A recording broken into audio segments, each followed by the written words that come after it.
Oopsie daisy. Hi everyone. Farmer Rob here from Cannon Hall Farm. Now, we've had a new arrival, and it's a little beauty. It's I think it's Whitney, and she's had a little cria, a little female cria. So we're absolutely chuffed to bits. It's big and strong. We've got Charlie and Lauren down here. Lauren found it, or a lady mentioned it to Lauren that it had been born. And when I came down, Charlie and Lauren were doing a fantastic job. They moved Aussie Horseborn into that next pen. I think one thing we could do, Charlie, is fence that feeder off from Aussie when you've got a second, because he's filling his boots, and he will do. He's obviously seen an opportunity to fill his tummy. But you can see this little cria. It's plenty of oil in its lamp. You see, it's got a piece of hay in its mouth. So what we're doing now, we've been making the bed secure. We've put a bale of shavings down. We've put plenty of straw down. We've packed it all down tightly. We've stuffed hay under the gates so that the cria can't get underneath and away from its mum. The mum's got best of all worlds now because she's next to her pals. They're taking a keen interest in it. You know, they're really chuffed with it. They're chuffed for her. They're a very social, communal animal. And so what we're going to do in a moment, when we're happy that we've got everything sorted, we're going to retreat and let that bonding process go to the next level. The next level being, hopefully, it's going to drink some milk. A big shout out to Charlie and to Lauren for a great job. Well done there. They were straight on the scene. They made the bed secure so that it could find surety of footing, and they did a great job and made sure that it couldn't escape, made sure it couldn't get under the gate. And I'll tell you what, the only place, Charlie, now, I wonder if it ought to have a hurdle in that corner, because it could probably just wander through there if it just struck lucky, couldn't it? And you've just got to do a dynamic risk assessment in every instance to make sure that what you're doing. I know it's a strong cria. Charlie's just saying he can't believe how strong it is already, and he's absolutely right. It's a real strong one. It's real good. So probably might need a hurdle there, Charlie, actually. Yeah, you know, because if it stepped over that height, he could just skip all the way through. But stick that in for now. I think one more hurdle, and a couple of hurdles for Aussie Horseborn to stop him eating that food. And I think we can hopefully leave them to hopefully connect on the teat. So the placenta's been delivered, the cord has been dipped, Charlie's all over it, and he's done a really top job. Really pleased, and he's just borrowing a hurdle from next door. Meanwhile, that cria now is starting to think about the next move. So what we might do is just break the seal on Mum's teats, so it can smell the milk. We've done that before. Oh dear me. And once everything's calmed down and Mum starts to relax, because she's now delivered the placenta, so those after pains will be diminishing. That cria can get back up again. Each time it falls down, it's straight back up. You know, it's good and strong. That's the main thing. So very, very pleased with this. Very pleased. We've known for a little while that they're close. See, it's almost in the right sort of area. It's not Whitney's first rodeo, this, so she does know what motherhood is all about. If it just goes to that back end, I'm pretty sure it'll be on, because it's the sort of cria. There we go. Keep going. It's licking its lips. Keep going. Charlie, just hold fire. It might be going to feed. Just hold fire, just 1 minute, it might feed. If it just finds itself in the right area, I'm pretty sure it'll latch that, because it's a strong baby. Little girl.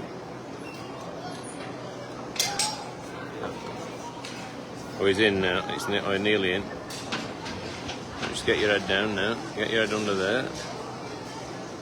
Get your head under there. Almost there. Almost there. I'm just willing it with. I'm like moving my lips backwards and forwards for it. Oh no. But it will get there. It's strong. It's robust. It'll soon be drinking lustily. I'm sure of it. Might even be in the right area now. And Mum stood like a trooper. Just what you want.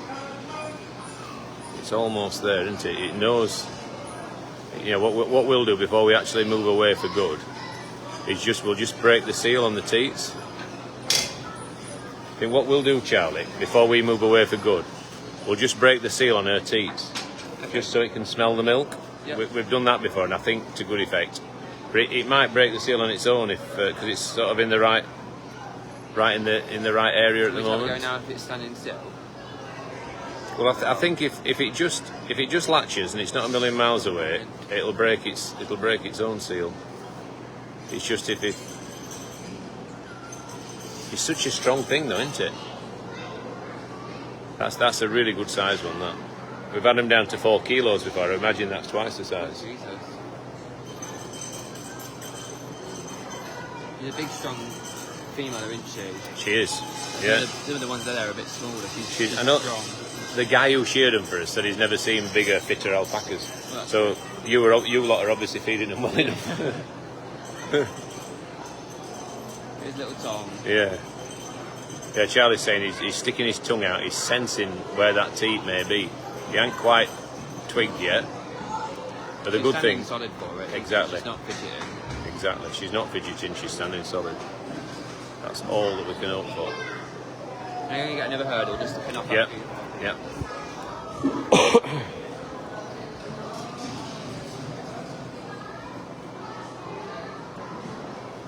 Almost there. I think what I'm going to do, I'm just going to crack that teat. When I say crack it, I mean break the seal. And it's literally just a pinch of your fingers. It's not, just basically draw a drop of milk to the end, if she'll let me. Good girl. Good girl. Good girl.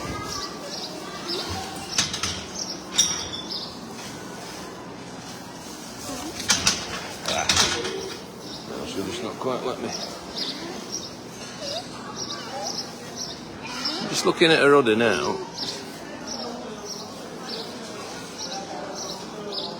And I'll wait for Charlie to help me. As far as it's a girl. Yeah. But if we can just break the seal, get that smell of milk, there's a real good chance that little one will find it. And then we'll leave them to it. So when Charlie gets back, we'll try and do that. And I just want to check that what's going on with it. Oh, she's spitting at the llamas now. Just want to check that what's going on with her bag. That the teats aren't blind. I don't think they can be. No, can you help me, Charlie? I just want to make sure that her teats aren't blind as well, because there's 2 quite lumpy bits.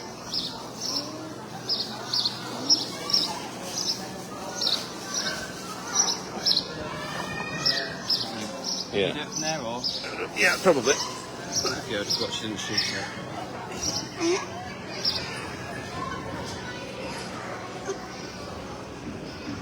You got the bag?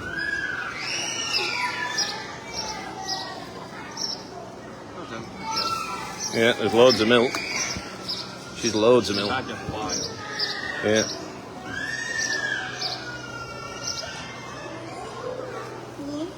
I'm just reaching under now. That's it. Right, you see hot milk on my hand there? Yeah. Right, so that should... Yeah, I think I've got them both, I think.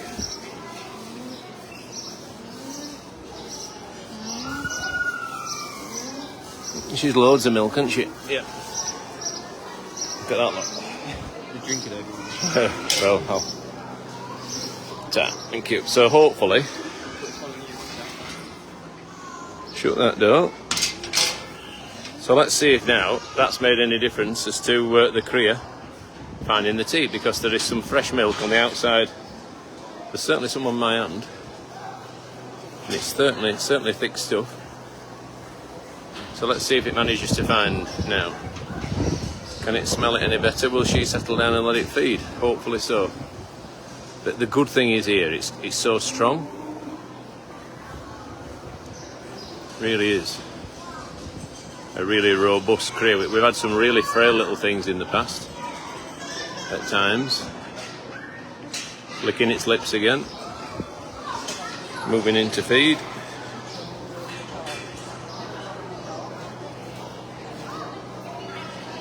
No, it's missed it. Just move your legs, Mum. Move your leg a bit and he'll get in. So I think he can smell it. It's licking its lips.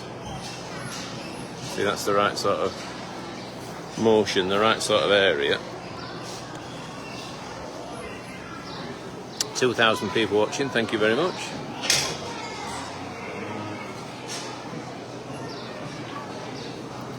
And hopefully now we've secured the bed, we've dipped its navel, we've made sure that Mum's teats have got milk, which they have, lots of it, and more milk than I've ever seen a cria have. I'd say she's held on to that one longer than they normally would because of the size of it. It's probably a bit overdue. Oh, nearly.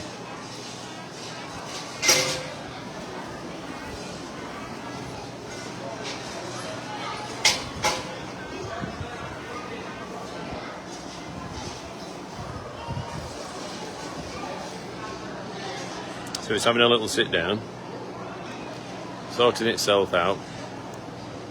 But rest assured, this is a really strong start.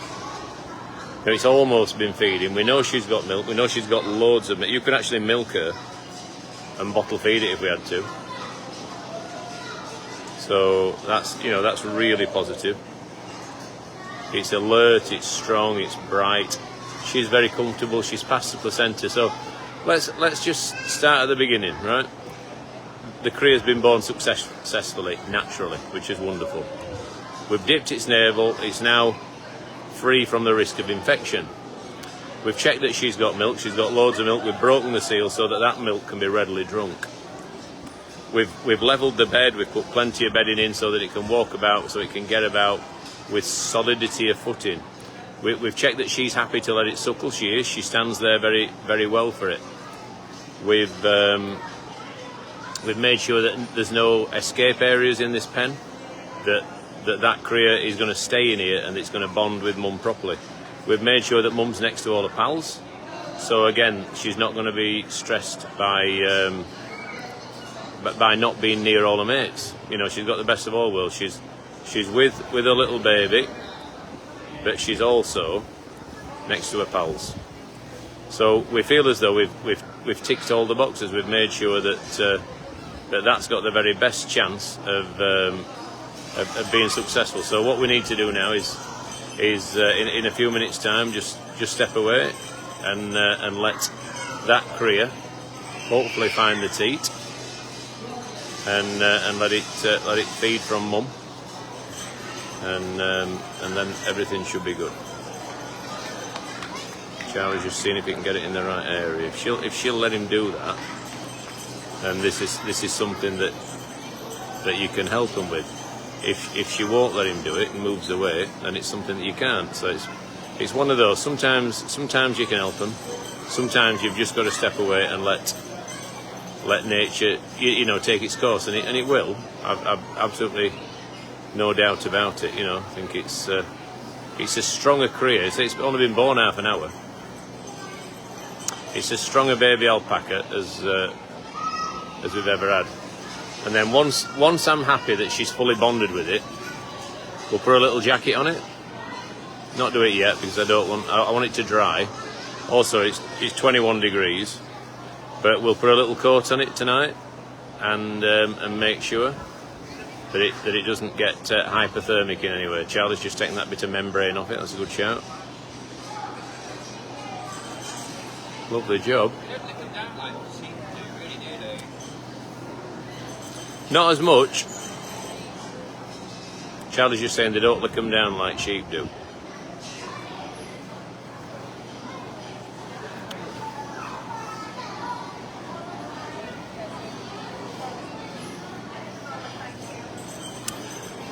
Right then, guys, we will leave them to it.